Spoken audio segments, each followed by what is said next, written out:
If some people are like me, your first introduction to Marvel as a concept started with the Avengers movies and the MCU. Others, not so much. Either way to Sunday, that is alright. But the Avengers has always been interesting to me, with their rotating lineup and witty humor at times. Despite being a resident of Canada, Captain America seemed to talk the most sense when it came to a lot of serious issues. Probably supports trans rights as well, so that's a plus. Please like, comment, and subscribe as I tell you a story. Already doing something different with this one, and I hope you enjoy. The scene opens on MODOK and Dr. Stasis waking up someone in an underground place. Right now, it is unclear who this might be. At first, I thought it was a modified version of Captain America, like the Winter Soldier. However, that might not be true. The real story opens up on Orcus having claimed one of the many portals, putting up propaganda posters and people filming Captain Krakoa on their phones. Mutants are being brought to the Orcus Filtration Center, and this is all being narrated by Ben Urich, a reporter for the Daily Bugle who helped bring down the Kingpin. However, the Orcus Filtration Center is ambushed at first by two mutants, Psylocke and Penance. There are a couple different Penances in Marvel Universe, but this is not the Speedwall one.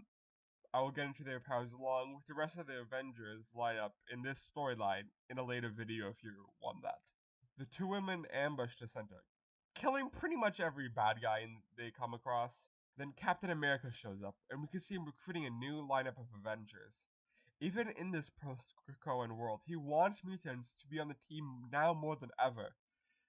Even when the prejudice and crimes against mutants are at an all-time high, Deadpool and Quicksilver are already with him. By the way, I just watched the Deadpool movies, and I do love this character. He's very witty, very funny, and just makes a lot of sex jokes. We also see that Rogue has joined the lineup since her last appearance with Captain America. We then move to the other side of things. Captain Krakoa, who is also recruiting a sort of new mutant brotherhood. The identity of Captain Krakoa remains still a secret, however. The Avengers then go down to the sewer system where the mutants are hiding undercover. White Queen, Shadowcat, Rasputin the Fourth, and Miss Marvel. The Avengers are then sent out to a battle where they in turn battle the new Mutant Liberation Front, the team that Captain Krakoa was actually building. The next comic book focuses more on Firestar, stationed at the Bloom, an Orcus outpost up in the Earth's orbit. Imagine stuck being with murderers and hunted by people who are your friends. That must be a nightmare of a facade to keep up for an extended period of time. She is paired with a person named Judas Traveler, another mutant with the power to change the story, whatever that means.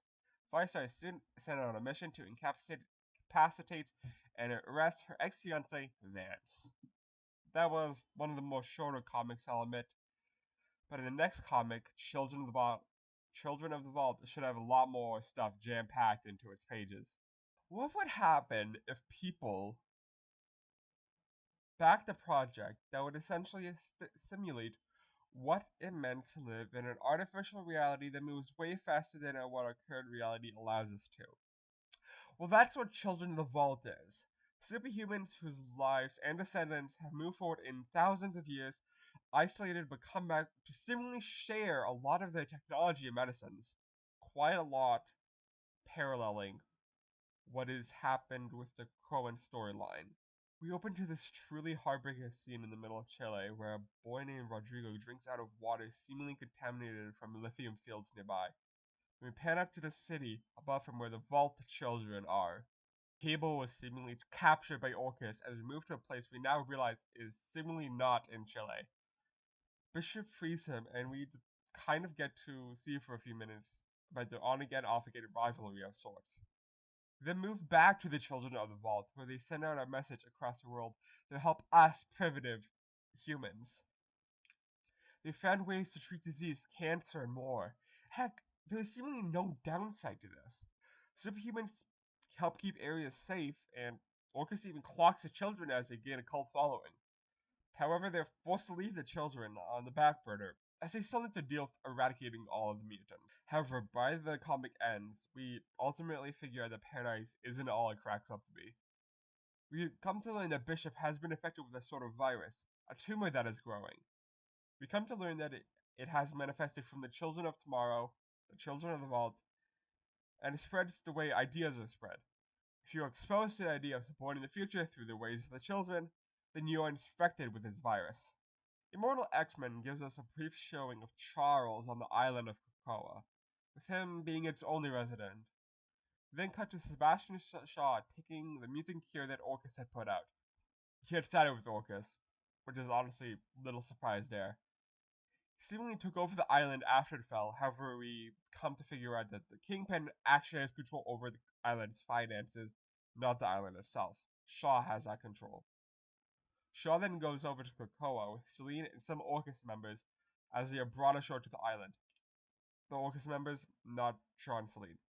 However, the Orcus members are soon scared away by monsters, giant hulking monsters that we soon figure out are just Charles' premonitions, deterrents to keep them off the island.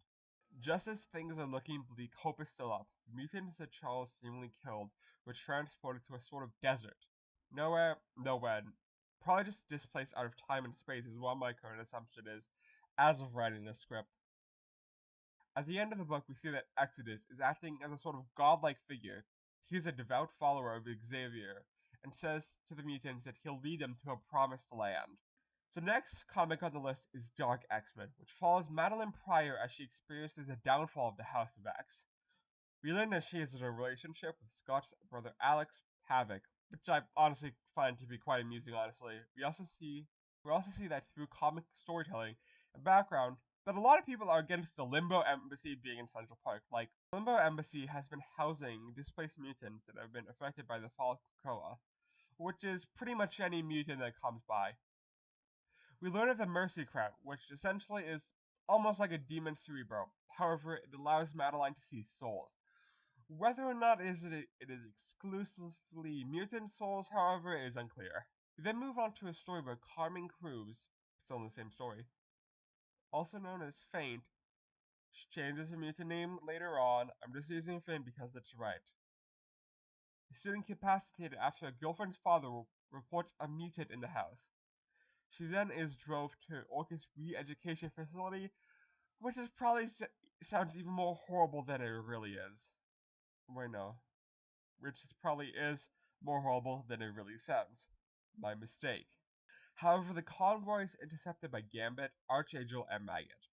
Just as when things seem to look up for these guys, a Wolverine android is deployed and stabs Archangel through the chest. Azazel, Havoc, and Madeline Pryor join the fray with a couple other mutants. We then see this gnarly scene where a person gets eaten by a car, and then quickly follows up by Havoc being stabbed through the throat by Wolverdroid. I didn't like that either. Archangel is soon captured by Orcus and transferred over to a black site, where we see another Goblin Queen, which is personally confusing to me. There's Madeline Pryor, who is supposed to be the Goblin Queen, but then there's this other Goblin Queen who shows up. Gina's supposed to be dead. I guess I just have to accept that there is seemingly another clone running around. I don't know. We then move on to the Astonishing Iceman, and something I'm not sure if I left out of the last breakdown is that Iceman kind of dies during the fall of Krakoa. So when I saw this on my reading list, I was honestly quite surprised. But it's here, so I guess I'll read it. Lucas, albeit, is a bit confused on how he even survived the attack of Krakoa, since there was a pretty actual serious panel of him being melted alive. In Antarctica, we finally learn why Iceman is around still. He's being held together by Romeo's empathetic energy. Romeo is an inhuman who essentially helped put Bobby Drake back together, I think. Also, there's this snowman helper called Clyde, and he is just a mess. He doesn't speak and just more or less is there, and I love him so much. Next video, we'll finally get to Alpha Flight, home Canadian team, be covering another 6 comics for the next time, so stay tuned. Be sure to like, comment, and subscribe if you want to see more Marvel stuff like this.